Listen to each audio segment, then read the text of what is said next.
First and foremost, I want to give all of the praise and the glory to the Most High and His Son, Yahweh, Bahashem Yahweh Shai, Bahashem Rakak Wadash. And double honor to the apostles of the great millstone that have taught us this truth. And to include the elder bishops on down and Yahweh Bahashem Yahweh Shai Brakatham, to the elect, all of you brothers out there that are forwarding this truth. Shalom to y'all.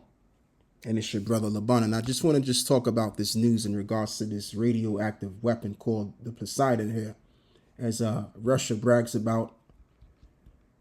And this came days after the warning was given to Russia from DJ Trump showing off his submarine missile. But we know that in the last days, of course, Russia is going to be trumping above America when it comes to these nuclear weapons. Because, of course, you know, in the book of Ezekiel 38, it mentions that they would be the chief, Meshach, and Tubal. Now, the term Russia means chief from the Hebrew word Rasha. All right, so if Esau is going to be ruling in these last days with the sword, Russia is going to be chief where it concerns these weapons of mass destruction. And this is what we're seeing right now. Although America likes to brag that they have the best weapons in the world. I mean, they did since the 1940s. Oh, yeah, they did. But in this day and time, things are different. All right? Things are totally different now. So let's get into it. Ukraine war briefing. Putin boasts of nuclear-driven torpedo that would swamp cities with radioactive tsunamis. Russian president proclaims tests of Poseidon, which would launch from the submarine and carry nuclear engine and warhead, what we know on day 1345. Vladimir Putin said on Wednesday that Russia had successfully tested a Poseidon nuclear-propelled torpedo drone. The Kremlin's second announcement this week of a weapon that uses a radioactive engine. U.S. and Russia officials have both described Poseidon as a new category of a retaliatory weapon, with a nuclear warhead capable of triggering a radioactive tsunami to render coastal cities uninhabitable. And that reminds me of what's written in the book of Isaiah 13. And I'll go and begin my reading verse 17, because there's missiles that, of course, Esau has. And I'm talking about the Medes, the Russians, that's literally going to make America uninhabitable for good. As this explains, behold, I will stir up the Medes against them. Once again, the Medes are the Russians today. Now, during the time prior before the Edomites, which are the Russians today, on the east side, right, the Medes were a dark-skinned people known as the people of Japheth, which dwell in the South Pacific Ocean today, which shall not regard silver, and as for gold, they shall not delight in it. Meaning you're not going to be able to bribe these Russians when it's wartime. Their bows also shall dash their young men to pieces. The bows are referring to the missiles. And they shall have no pity on the fruit of the womb, and their eyes shall not spare children. Reminiscent of Ezekiel 38 in verse 10 to verse 11, but primarily verse 10, where it reads that their eyes are going to be evil towards those that are dwelling on the unwalled villages, which the unwalled villages symbolizes America, because America doesn't have a good defense setup. For one, they have faulty weapons dating back to the Second World War. Number two, you have hundreds of military bases, actually almost 1,000 military bases in 80 countries. So you have more U.S. military bases outside of America than you do in America. So they're slated for a great overthrow of a destruction that was never seen and that was never even spoken of. And Russia is gonna play a part in that, a big part of that, and also their allies as well. All right, and China can't forget. And Babylon, the glory of kingdoms, the beauty of the Chaldees' excellency shall be as when the Most High overthrew Sodom and Gomorrah. Sodom and Gomorrah was destroyed by those brimstones, and America will be destroyed in like fashion with those missiles.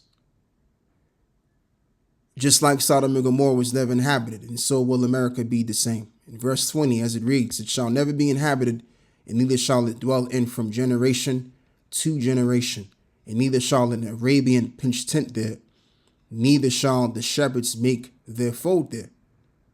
But wild beasts of the desert shall lie there, and their houses shall be full of doleful creatures, and owls shall dwell there, and satyrs shall dance there, and the wild beasts of the island shall cry in their desolate houses, and dragons in their pleasant palaces.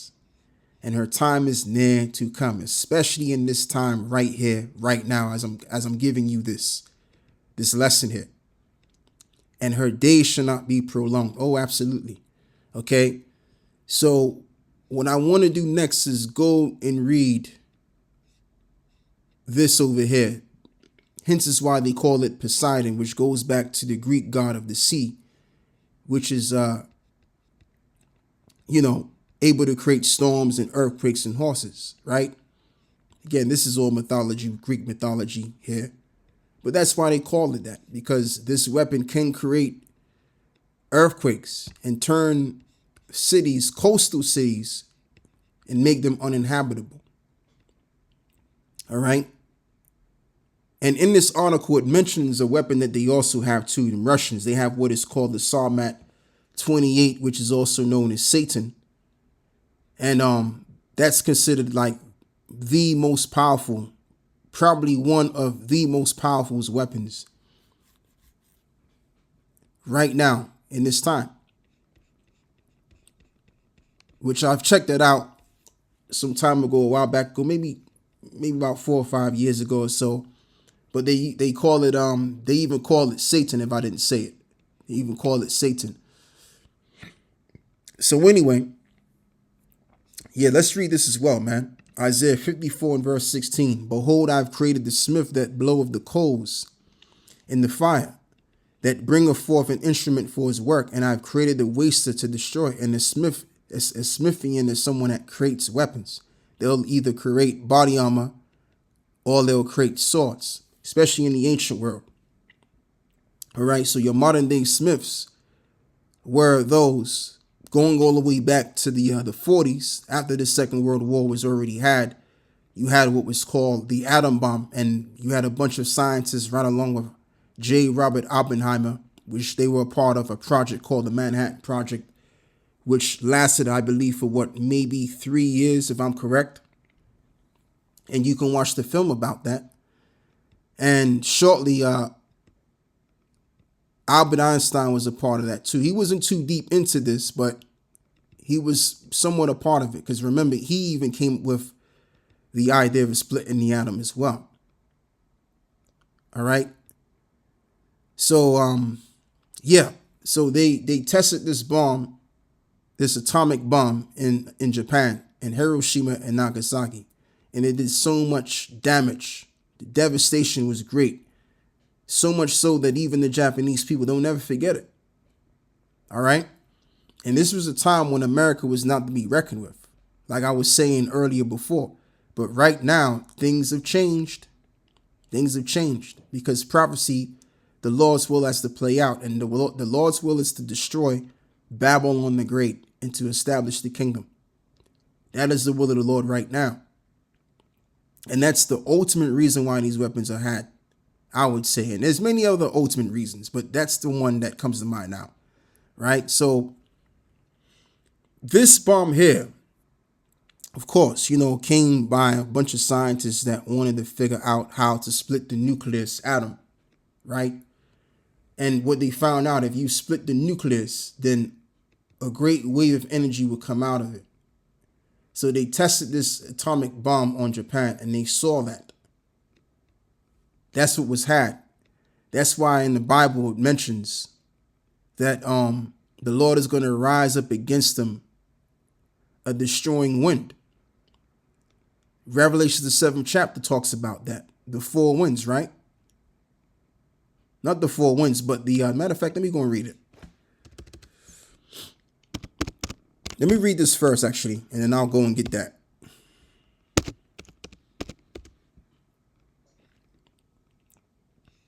Yeah, Jeremiah 51 and verse 1. Thus saith the Lord, behold, I will raise up against Babylon and against them that dwell in the midst of them that rise up against me a destroying wind. So although that this destroying wind, although that this destructive weapon was being tested upon them Japanese people, it was really going to be used for later to destroy Babylon the Great, which is what we know to be America. And even Christian scholars have come around this as well.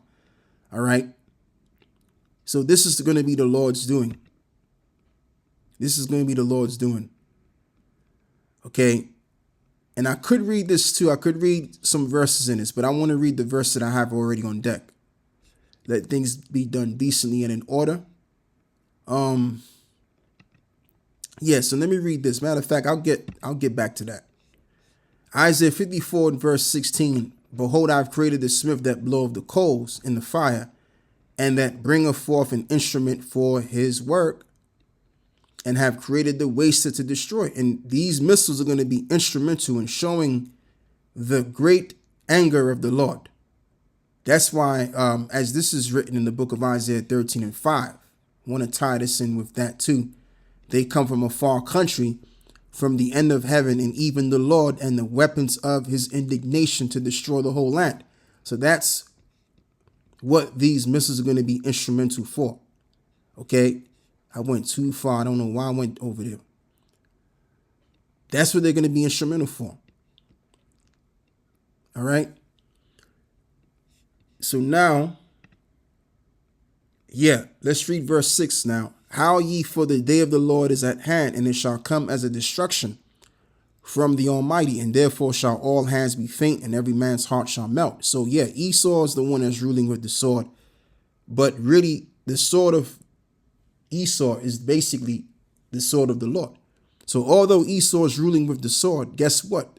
Esau is the sword of the Lord here, which is going to be fully expressed. All right.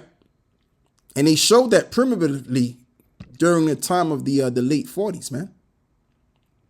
Excuse me, not the late 40s, the mid 40s.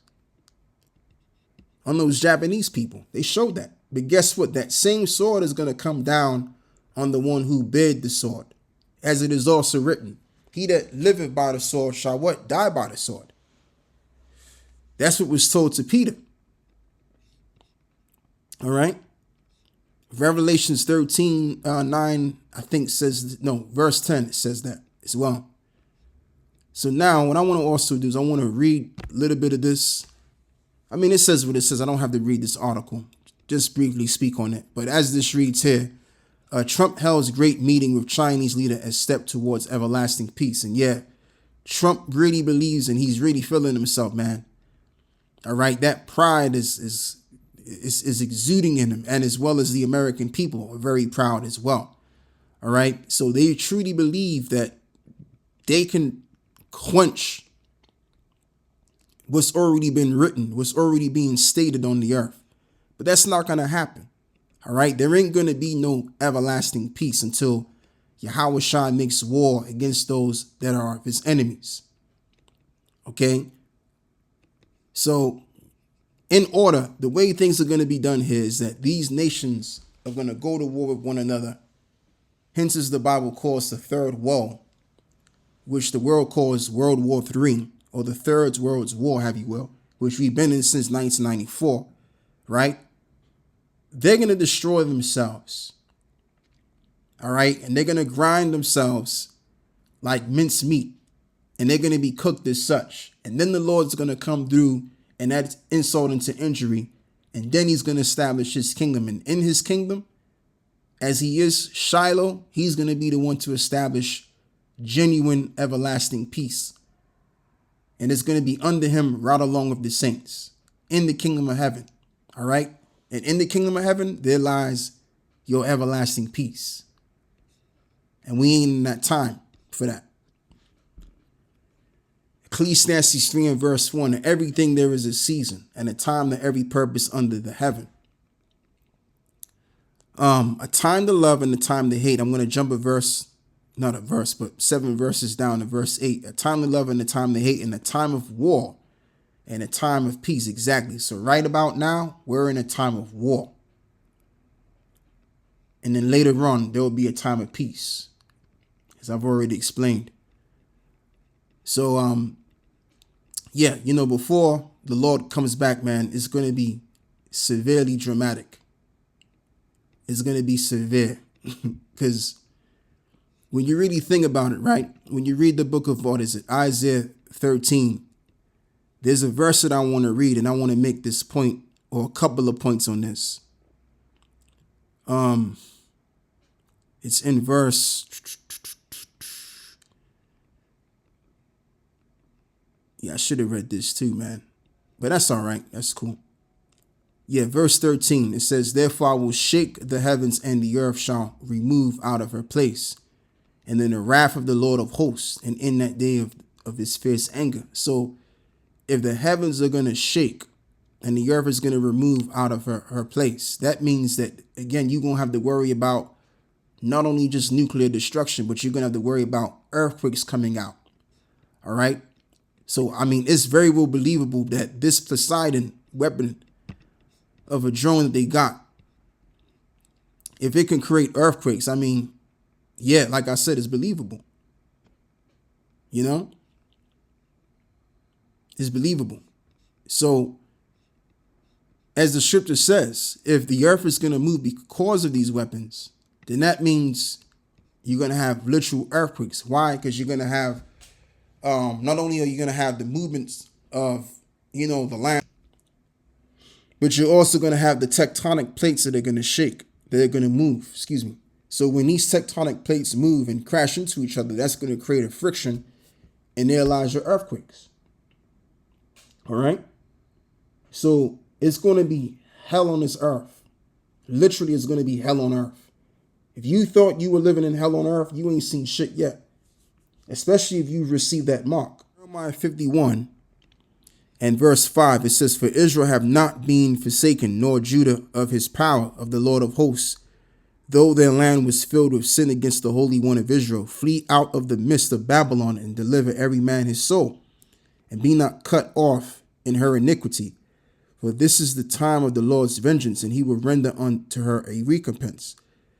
So spiritually, what we got to do is we have to get out of Babylon and repent and serve the ways of the Lord, and so that we don't get caught up in that. So when the time does come, we'll be delivered from America's destruction. All right? Babylon have been a golden cup in the Lord's hand that made all of the earth drunken, and the nations have drunken of her wine. And therefore the nations are mad, and Babylon is suddenly fallen and destroyed, and howl for her, take balm for her pain, and if so, she may be healed. For we would have healed Babylon, but she is not healed. Forsake her, and let us go every one into his own country, for her judgment reacheth unto heaven, and is lifted up even to the sky. So right now, America is beginning to feel, and it is not healed. If you look at where America's at economically, man, I mean, I think America's almost pushing $40 trillion dollars in debt, something like that. So America is in a very dire situation economically, man, and people are struggling just to go through everyday life because the dollar ain't worth a damn anymore. So you got that situation. So it's like America's destroyed, and there's many other things we can speak about too. I'm just naming two things which comes to mind right now, but there's so many different things we can speak about, which shows America is destroyed from the inside. But even so much so, people have left America, and even American citizens have left America too. All right. So even from an economic standpoint, it's through, but it's going to be thoroughly through after the moves get done with it. So that's all I got to say with this, man. There ain't no peace on this side of the spectrum. Peace is coming in the kingdom. With that, I want to give all of the praises and the glory to the Most High and His Son, Yahweh, Bahashem, Yahweh Shai, Bahashem, Rakah HaKodash, and double honor to the elder apostles and the elder bishops that have taught us in the Holy Spirit. And Yahweh Bashmiel Shai Brakathum to all of you brothers on down, as well as we believe that we are the hopeful elect. Shalom.